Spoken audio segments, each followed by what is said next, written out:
begin it now? Whom do we talk to?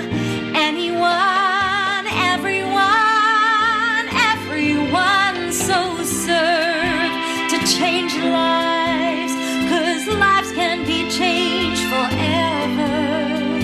Serve to change lives whenever we're working together. Talk to someone right now. Start now and wow. When the right time arrives, you'll see you've changed lives. So serve to change lives, 'cause lives can be changed forever. Whenever we're working together, talk to someone right now. Start now and wow. When the right time arrives, you'll see you've changed lives. So serve to change your life.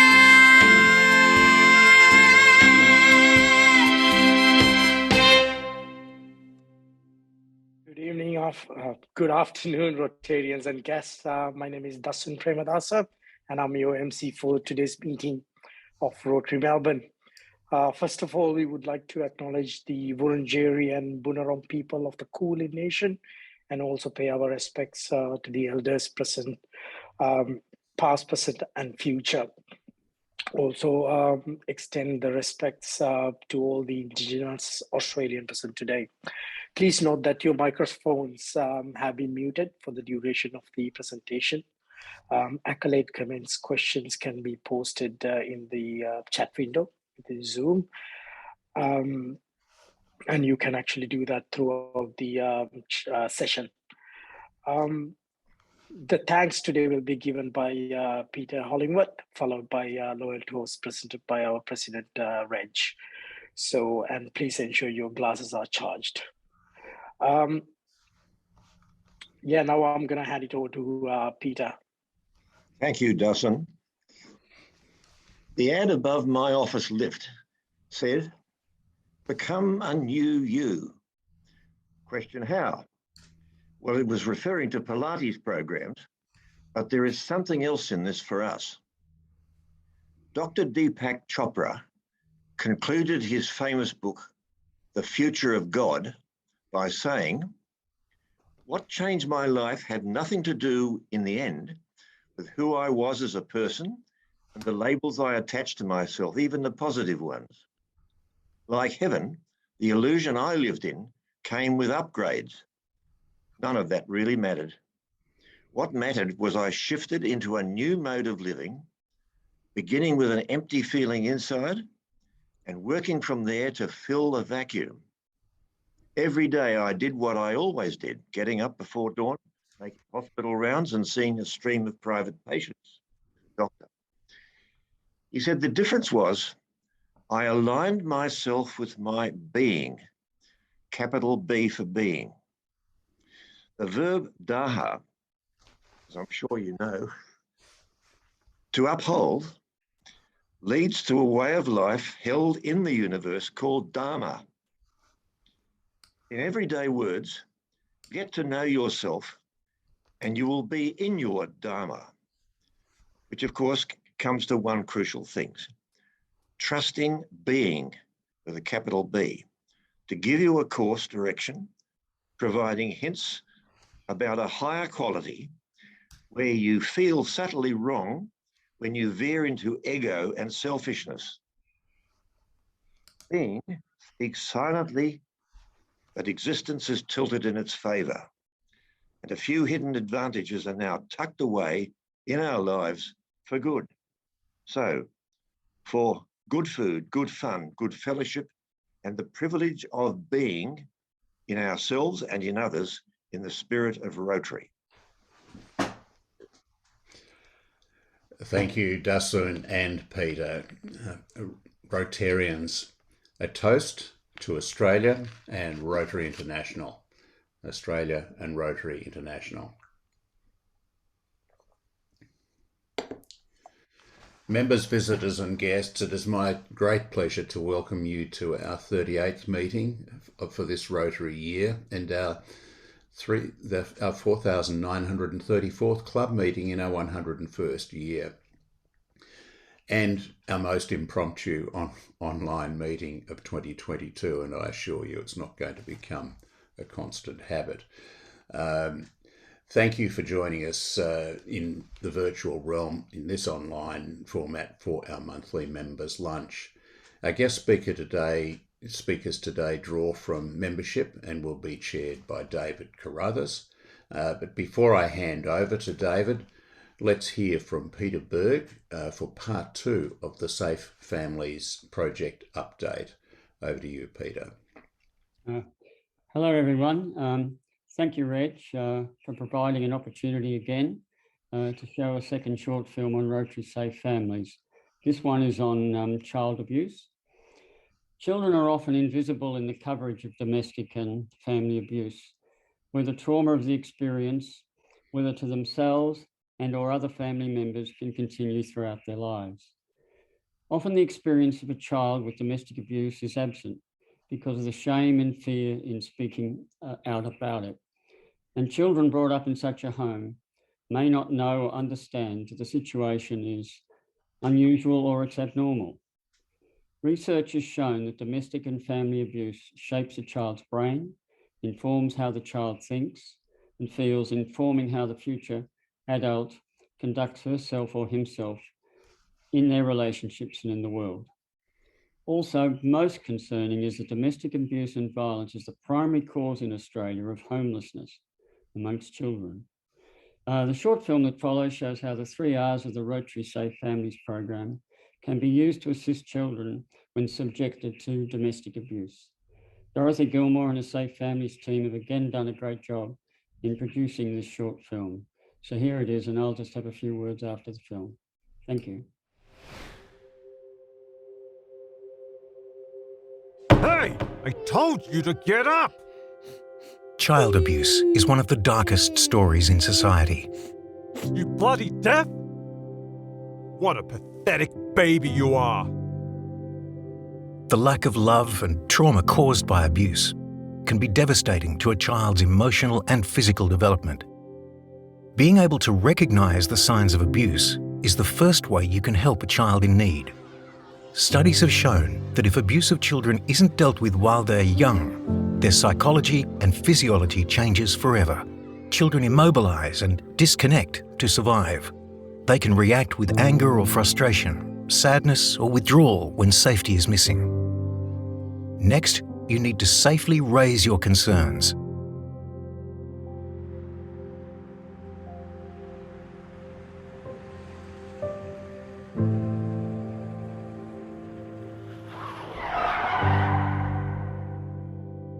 The third R is referring someone for support, or reporting the abuser if there are immediate threats. Knowing the 3 R's can literally change the course of an innocent life forever.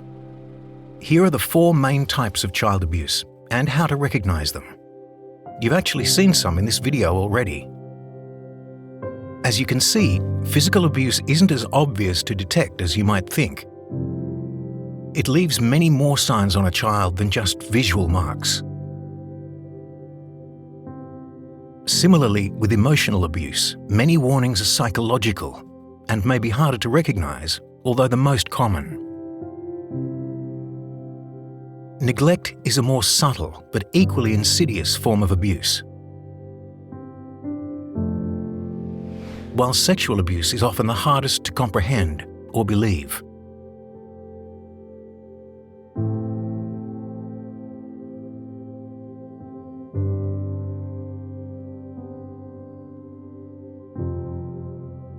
Child abuse is unacceptable, regardless of circumstance or cultural environment. It is always best to report it. Even if you are not 100% sure abuse is taking place, because reporting abuse can reduce lifelong trauma. Left unreported, abused children can grow up to become perpetrators themselves. Remember, abuse is never the child's fault, so it's vital that adults protect them. Every child needs to be given the best chance of being able to feel safe and trust others again. Applying the 3 R's is one of the easiest ways you can help change your life. To find out more or seek further help, contact any of these leading hotlines. Rotary Safe Families, stopping abuse in families everywhere.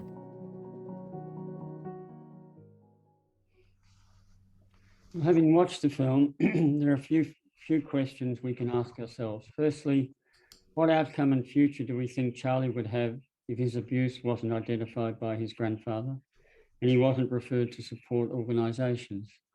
Secondly, could Charlie develop into a perpetrator of abuse when he's older? And what would stop us from using the Safe Families 3 R's to assist a vulnerable young person who's being abused in recognising the signs, raising concern safely, and referring the victim for appropriate professional support? And finally, would we share what we have seen with family, friends, and colleagues? So thank you for listening and watching. Thanks very much, Peter, for another compelling presentation. I really appreciate it, and I'm sure it's had a big impact on everyone who's viewed. Thank you. It's now my pleasure to hand this members' lunch meeting over to our chair of the day, David Carruthers, who's well known to most of us. David, over to you. Thank you, Reg. Welcome again to our session focusing on what's happening around our club. As always, it's a 4-part structure and it's packed with all sorts of interesting insights, including profiling an existing member, feedback from a recent inductee, a special theme, which I'll come back to later, and a specific project. Initially, we will find out a little more about Adrian Nelson, who has been a member of our club since October 2018. Adrian. David. Adrian, could you tell us a little bit about what attracted you to Rotary? Yeah, sure, David. So I guess for me, I was exposed to Rotary at a young age. My father was a Rotarian. He was became president of the Rotary Club of Williamstown, where he grew up and I was born, and we had our funeral business there as well. He was president there, very involved in the club. He inducted past District Governor Murray Verso, for example, became a new member of Williamstown when Dad was president. And so I was very much exposed to it and all the different activities that Rotary had as he was involved. So because of that, I was aware of its connection with community. And then I guess when I became an adult, and it was around 2003, and we'd recently bought a new funeral business in Elstonwick. I lived close to there at the time, and it just made sense that I became involved with the local Rotary Club there, Rotary Club of Glen Ira, to just get to know more people in the community and become more involved. So it just became a natural sense, and having that family connection was a big one. So then at Glen Ira, I joined in 2003, became president in 2005, which is 17 years ago. And what's been the most interesting part of your experience in Rotary? Yeah, so I have done a lot in what's sort of nearly, I guess next year would be my 20th year in Rotary. But I guess there are a few significant memories. One was relatively early on when I met a 4-year-old girl called Faylene. She'd been flown over from Vanuatu by Rotary's ROMAC program, which is Rotary Oceania Medical Aid for Children. Faylene had a cyst the size of a grapefruit on her forehead, that big, in sort of the remote island of Vanuatu that she was from. Her father thought she was possessed, beat up her mother, her mother was constantly living in fear, and Rotary was able to sponsor her over here to fix the problem with the cyst and basically change her life forever. So that was quite astonishing. Project-wise, I was lucky to get involved with Caulfield Racecourse and initiated and founded the Caulfield Racecourse Run, where we raised about $100,000 for local community organisations in the local sort of Caulfield and Glen Ira area. So that was significant, but ultimately Rotary is about meeting people. And you think, like even today, how great it was to have Peter Hollingworth deliver the vote of thanks at our club, to have someone like Peter and to be able to meet Peter at our local meeting. But with Rotary being such an international organisation, 1.4 million members across the world, 46,000 member clubs worldwide, if you do get out and about, you get to find some amazing things.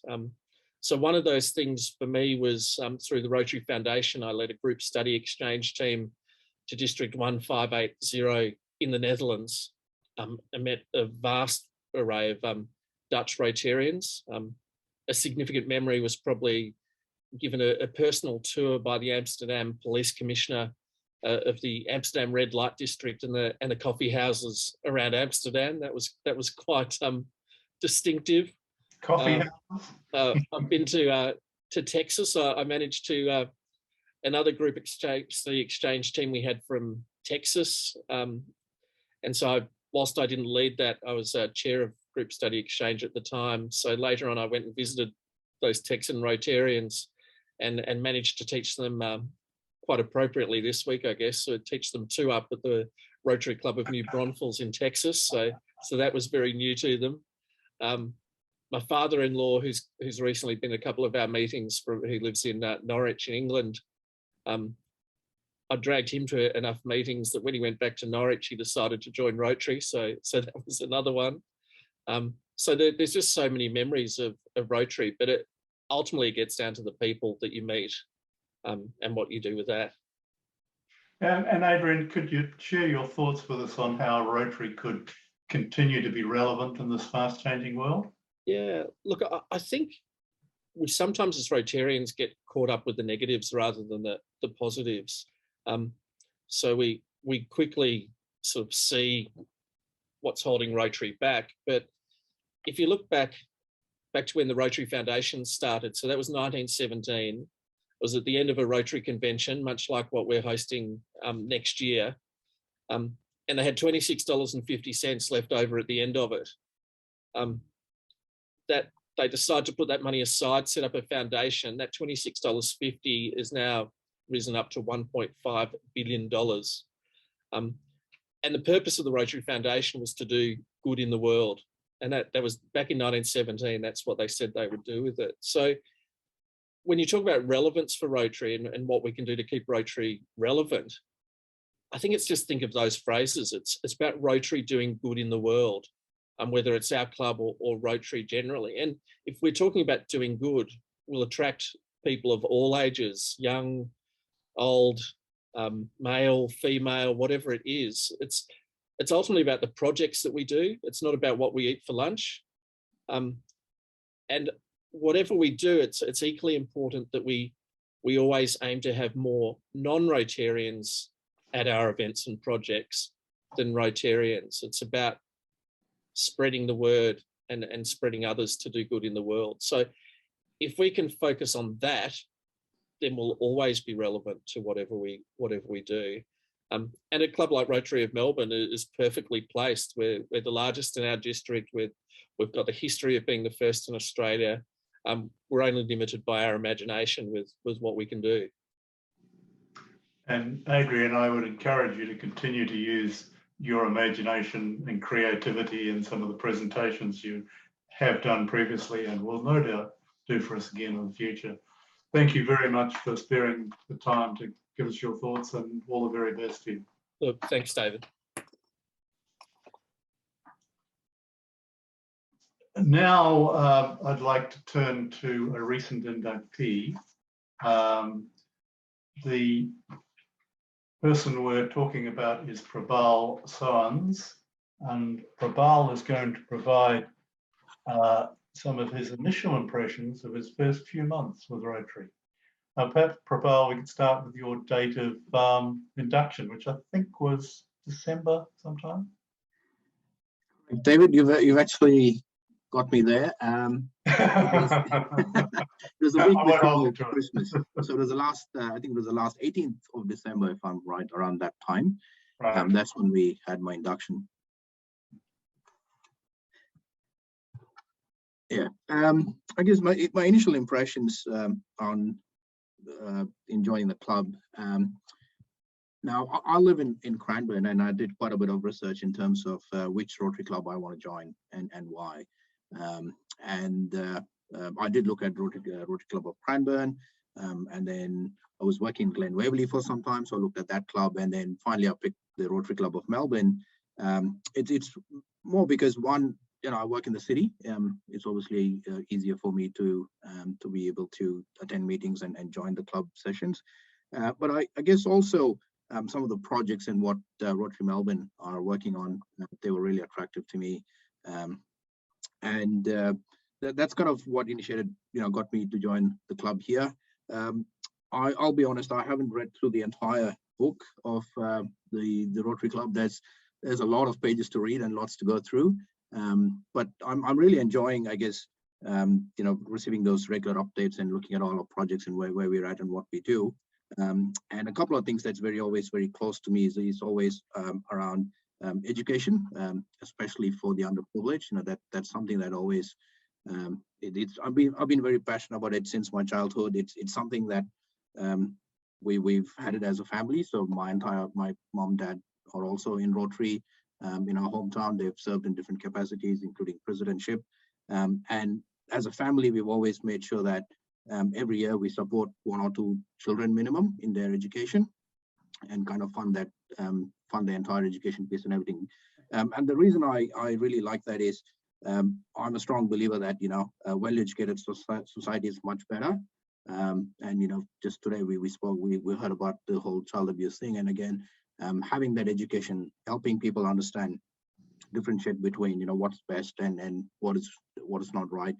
I think it's very important. So that's why I've always enjoyed being part of Rotary. And one thing I think we were speaking to Reg yesterday. He said, "Oh, it'll be good to also know what can we do differently for new members." And me personally being an introvert, I was happy when Reg actually asked me to do it. If I was given an option, I'd probably go, can I do it? Can I give an update some other time? So maybe something we could look at is, every 6 months, once in 6 months or something, we get all the new inductees and make it a session, like a mandatory session, and bring them all in to join and to really look at what Rotary is. We will join probably based on our history or our experience of what Rotary is, but to experience the Rotary Club of Melbourne, maybe make some events mandatory, at least in that first year, so that we are forced to come and join, and then from there on expand in terms of what we could do and contribute. And you're working with a mentor, Prabal? Yes, my mentor is Peter Rogers, yes. Okay, good. And you have working closely with him. You have you joined any committees yet, or is that still in the pipeline? I started with the communications committee, the website. So that's the only piece I've done. Since then, I haven't done anything else, David. Not yet. I think we need to send an alert to the Welfare of the Young Committee, which might pick up that education interest, Prabal, in a very appropriate way, given what you just said. Yep. Thank you. Thanks, Greg. Thank you, Prabal, and all the best with your time in the club, and we look forward to talking face to face at some stage. Yep, sure. Thank you, David. Thank you very much. Thank you. It's now my pleasure to invite past President Robert Fisher to speak about today's special theme, which is the District 9800 conference held so long ago. Over to you, Robert. David, one of the highlights of the Rotary year, as you know, is our district conference, and President Reg has asked me to give you a sense of this year's, which took place at the weekend. I'm hoping that by the end of my talk, you'll wish you had been there as well, or at the very least, you will want to attend a future conference, and certainly next year's Rotary International Convention. So you don't get bored, Joe is rolling some photographs for you to view while I speak. So thanks for that, Joe. For any who may be unfamiliar with Rotary structures, our district, which is known as 9800, is made up of 67 clubs around parts of Victoria, from Melbourne to the New South Wales border. Every year, the district runs a conference with members from all these clubs.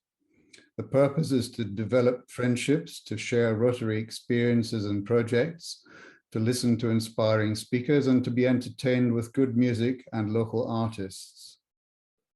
In recent years, the conference has been held in Bendigo, Melbourne, Warrnambool, Shepparton, Hobart, Gold Coast, Adelaide, and even Perth. Rotary Melbourne has for some years run what's known as an on-to-conference tour in the preceding few days, providing an opportunity to get to know fellow members, enjoy some sights, indulge in fine food and wine, and have some good conversation and laughter along the way. After a 2-year gap due to COVID, President Reg and Sue, rather nervously, I suspect, but superbly, organized a 3-day on-to-conference tour with stops in Milawa, Beechworth, and Albury itself, the location of this year's conference.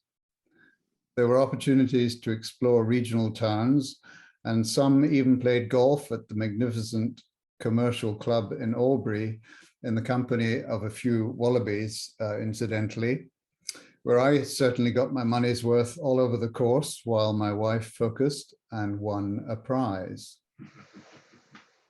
District Governor Dale Hoy and his team did a really magnificent job putting together a full program of engaging speakers, project showcasing, entertainment, and Rotary Fellowship in a relatively short period, given that COVID restrictions meant the conference might never have happened.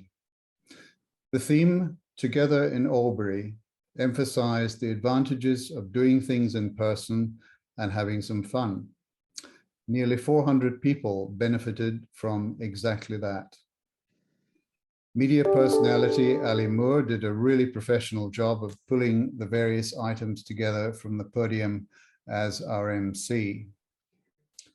Following a warm welcome from the local mayor, state and federal MPs, the first key presentation from author Lucy Bloom provided a number of thoughts worth pondering. Fantasize about how things can go right. There should only be one direction in life, and that's forward. It's okay that we still have lots to learn in the move from analog to digital. COVID has taken us 5 years ahead of ourselves. The words we use need to hit hard with our audience to be effective. If everyone in our club looks like us, we have a diversity problem. All good stuff. Rotary International President-elect Jennifer Jones beamed into the auditorium from Melbourne, where she and past President Mary Barry, who is chair of the host organizing committee, were in planning discussions for the 2023 Rotary Convention, which will attract some 20,000 delegates. We were encouraged to offer our services as volunteers or home hosts in May next year. And it was a particularly proud moment when our very own member, Amanda Wendt, introduced herself as District Governor-elect. Ron Finkel, AM, and Rosemary Carrick told us about something called Project Rosanna, which builds better understanding between Israelis and Palestinians through health initiatives. The importance of bridge building and collaboration between peoples was a clear learning from this presentation. Dr. Noor Shah Kamarwal told the incredible story of his recent flight from Afghanistan, along with his wife and 7 children, greatly helped by a number of Australian Rotarians. Dr. Kamarwal spoke of the significance of educating children about the fragility but importance of peace and the power of the Rotary network, which have been so instrumental in securing his family's release from that war-torn country.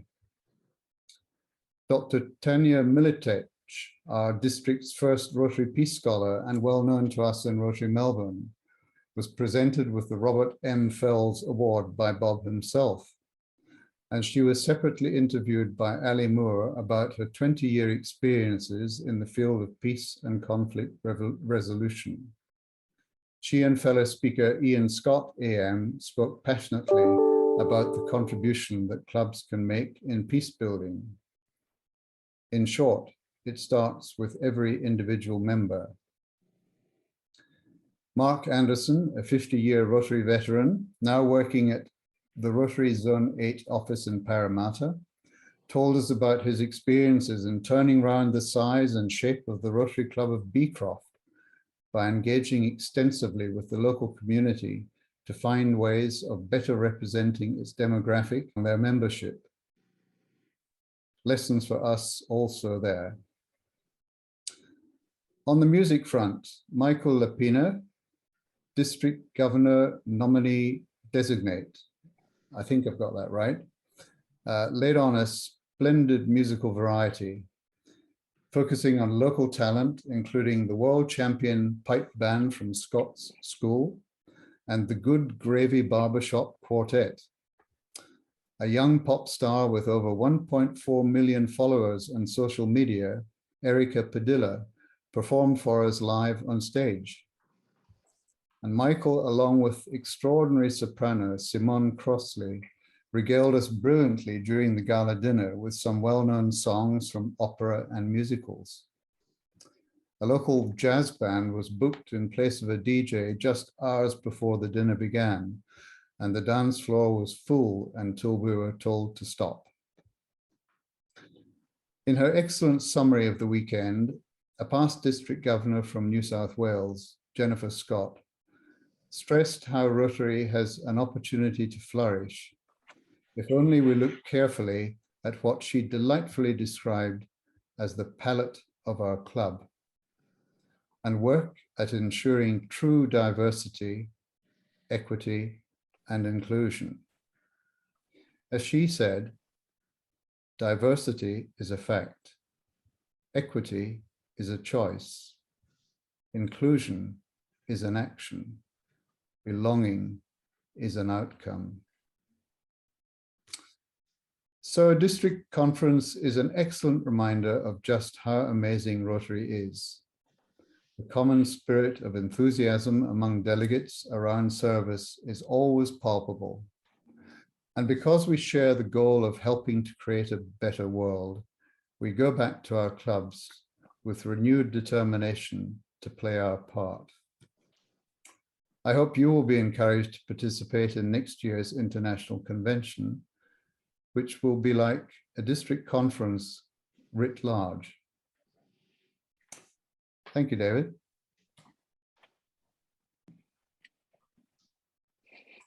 Robert, did you want Dasu to say a few words? I certainly would. That would be most helpful to get a view of somebody who had attended for the first time. Thanks, Robert, and thanks, David. Look, it was a really interesting experience for me because that was the district conference was the very first time I actually had an opportunity to mingle and like network with Rotarians outside of the club. So as somebody who actually spent most of my Rotary time through Zoom and things like that, it was actually a great opportunity for me. I want to share like there's 3 highlights from the weekend. Obviously, the event was amazing, especially the Saturday night dinner with all the music and everything. That was like amazing. The first one I want to share is it gave me a great opportunity to actually get to know the Rotarians who actually participated from the club, Robert, David, Reg, Azu, everybody, because it's actually something outside of the normal ceremonies that we do. So I had a great chance to get to know them, talk to them, in a much more lengthier way. So I see that as one of the great achievements from that weekend. So that's, I would say, number one. Number two is actually I got a glimpse of how much work the Rotary District does, even though we had so many like pandemic, so many restrictions. So far until up that point,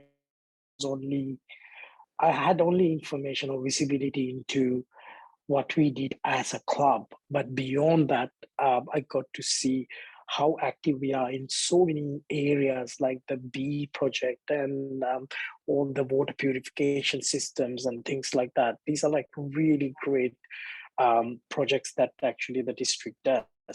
And also, apart from that, the networking, meeting everybody, meeting new people, I always enjoy that. So that was the first time, actually, I think after 2019, I had an opportunity to meet a lot of different people from different backgrounds with different reasons why they joined Rotary. So that was actually a really, really a big eye opener for me, because I actually started to forget, well, Rotary is not just our club. There's a lot more people, different people that you can actually connect, network, and get to know in a personal level.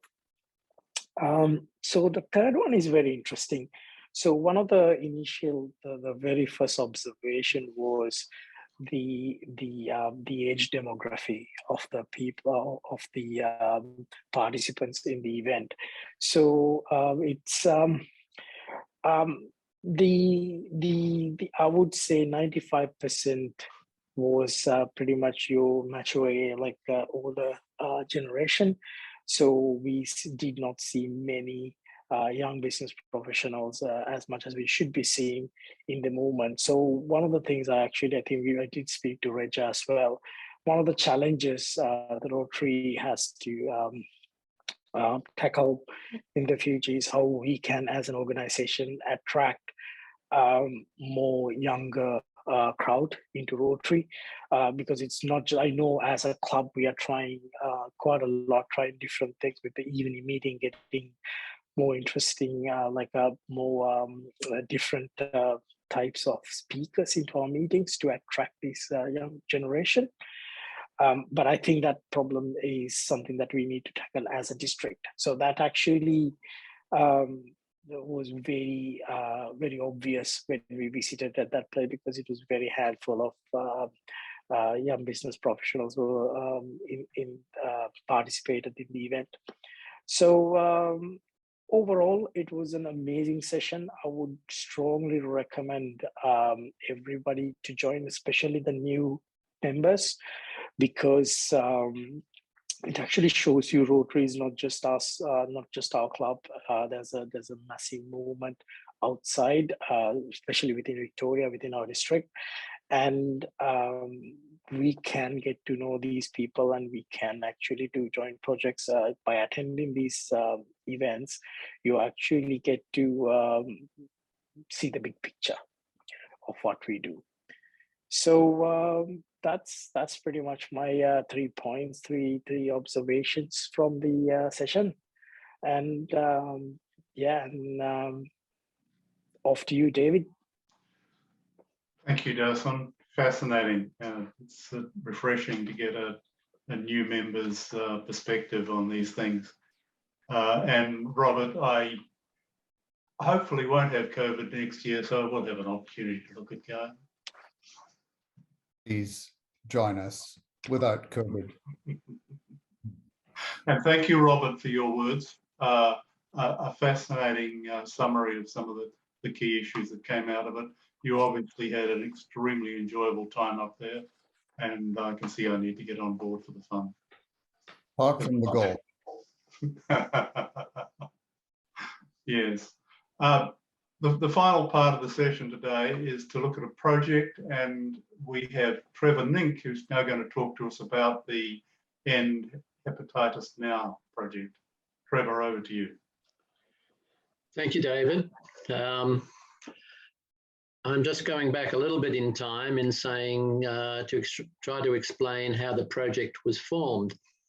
Hepatitis is a viral disease in the way that we look at polio, HIV/AIDS, and malaria. It aligns well with one of Rotary International causes for fighting disease. So Hepatitis Victoria, which is now Liverwell, needed a partner to spread an awareness message. And they believed, and we supported the fact that Rotarians are leaders in our communities and in our networks. And within our club, Dr. Peter Clark was the champion for our initial work in End Hepatitis Now. There became an agreement, a collaboration, which was for an awareness campaign based on educating the public about hepatitis B and hepatitis C. So hepatitis is basically a blood-borne disease. It creates inflammation of the biggest organ in the body, which is the liver. There's a progression from inflammation to fibrosis, to cirrhosis, and even to cancer, and then failure of the liver altogether. So it is a fatal disease. The incidence in Australia is that hepatitis B has around 130,000 active cases. It also has, in hepatitis C, 230,000 active cases. So we're looking in viral hepatitis at hepatitis B and hepatitis C. So the incidence also, and not only in Australia, but there are a number of countries overseas which provide migrants to Australia that have a fairly high prevalence of hepatitis, and that comes along with them when they come to the country. The other causes that come to us are that hepatitis can be considered as being passed on through blood via unprotected sex and unsterile injecting of illicit drugs, through tattoos, blood transfusion, and it's also been a case that it can be passed on from mother to baby through the blood supply. So there are a number of causes of hepatitis, and to get that awareness out is very important in the community, because a lot of people don't realise they have it, and it's not spoken about very often. The tests for hepatitis B are really a simple blood test. And in hepatitis C, once again, a blood test to find antibodies. It can also be tested for with a PCR test, and we're very familiar with that from COVID, and through a fibroscan. So that's a bit about what we want to get people aware of, so that they can look at a consideration of how they deal with it. So there are treatments for hepatitis B, which are basically, you can stop it by vaccination, a course of vaccinations. But once you have it, you can't eradicate it. So it's a matter of a series of treatments to try and keep it in control, or else you will go through that progression of disease growth. In hepatitis C, we've come as a community to the point where we can have direct acting antiviral drugs that actually remove any effect of it, so that people can live a basically normal life. And there are a number of other treatments available. So hepatitis B needs to be vaccinated against, and hepatitis C has some treatments that will enable people to be in control again. So the campaign strategy to reduce the impact of hepatitis and lead towards ending hepatitis, we've undertaken the following things. So there's presentations to Rotary clubs, which we have done live and on Zoom. There are District 9800 clubs. There are other Victorian clubs, and we are looking into the future for interact clubs. The second area of our awareness campaign is to create a map of medical information sites in Victoria. Already this has been set up in New South Wales and a pilot case in Brimbank in Victoria.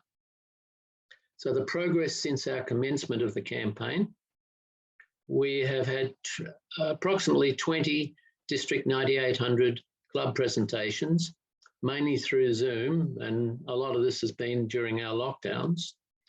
There have been 10 other presentations to Victorian clubs outside the 9800 district. We have organised the Hepatitis Day at the Sofitel for Rotary Melbourne, including the President of Hepatitis Victoria and one of the major professors in the Burnet Institute, outlining the medical history and treatment of the disease. And we even had the Burnet testing vehicle in the foyer of not in the foyer, in the car area out the back of the Sofitel Hotel. So that the next and most recent thing is that you would have seen some photographs of a Rotary Melbourne display at the showcase at Albury, where we actually obtained 12 new contacts with Rotary clubs in District 9800 that are very happy to receive further information to arrange a presentation to their Rotary members. So the next steps that we have in going forward with this awareness campaign, we have an emailing campaign, which is to go to all remaining District 9800 clubs that haven't been contacted previously and had presentations, and to those that didn't enlist their interest at Albury over the last weekend. Then we also have to write to all the remaining Victorian clubs in districts that are not 9800. And finally, next to finally, we want to commence the Interact Club, the Rotary Interact Club campaign when school clubs are stabilised. We found that over COVID, there's been a drop-off very significantly in high school children that were happy to be involved in the Interact Club. So we want to wait till they hopefully get more stabilised, and now in Victoria that's the restrictions are being reduced, so we believe we'll see that in the next couple of months. And finally, we want to support the mapping project for the awareness of medical information sites in Victoria with funds in our Rotary Melbourne 2022-2023 budget. So this is it's sort of like a mini End Polio campaign, but it's something that has not had very much publicity, and we're trying to raise that publicity and follow on the good work of people over the last 3 years in Rotary Melbourne. So that's all I had to say. Thank you. Thank you, Trevor, and thank you for providing that at very short notice.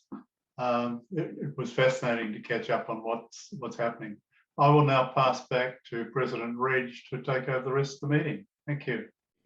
Thank you, everybody. And now I just have a few notices before I officially close the meeting. First is really a brilliantly designed event, which this year will be an alternative to the President's Dinner at Sip and Connect at Kew. Members, your colleagues, friends will all be welcome to join our upcoming social gathering at Crew in Kew on Thursday the 12th of May at 6:30 p.m. I think it's on all of us to remember what it's like to have fun together after some pretty challenging COVID-19 experiences. And this is a great opportunity to socialise and enjoy a night out at a superb Kew restaurant. The cost of the event will be $60 per person. It includes some first-class tapas and a glass of fine wine, and of course additional drinks can be purchased over the bar. Prizes to be won include a rare bottle or two of Pinot Noir, and this is a real cracker as I understand it, and a chance to win back your crew dinner entry ticket. You can register your spot today for this special night. Details are in the bulletin and from group captains, and you'll see on screen there the Humanitix link for that. Can I just urge you all, this is probably my special social event this year. We'd love to have you there. The second thing I want to just draw your attention to in a save the date kind of way is that you think about the special lunch that we're going to be hosting in conjunction with the Sofitel. Clive Scott has been incredible in his support of this, and of course their catering chef team, as well as the City of Melbourne and of course Second Bite. We've got a great panel of speakers that will be chaired by Professor John Thwaites, and we also, I understand, have a celebrity chef involved in the creation of the menu. So it's going to be an amazing event, one that I think could become quite an iconic event for our club to run on an annual basis with the partners that we've established in this process. So please mark it in your calendar. It's on a Thursday instead of our normal Wednesday meeting, and we're hoping to gather a solid external crowd as well as members from across the Rotary diaspora to join us as well. I wanted to say a serious thank you to our MC, Dasan Premadasa, and this applies to all, but it's been thrown together at pretty short notice, and I really wanted to thank everyone for delivering what I think's been a first-class, informative members meeting today. For Dasan for both being the MC and a presenter. For today's reflection, Peter Hollingworth, and our chairman, David Carruthers, as well as the member speakers, Adrian Nelson, Prabal Soanes, Dasun again, Robert Fisher, and Trevor Nink for featuring two really important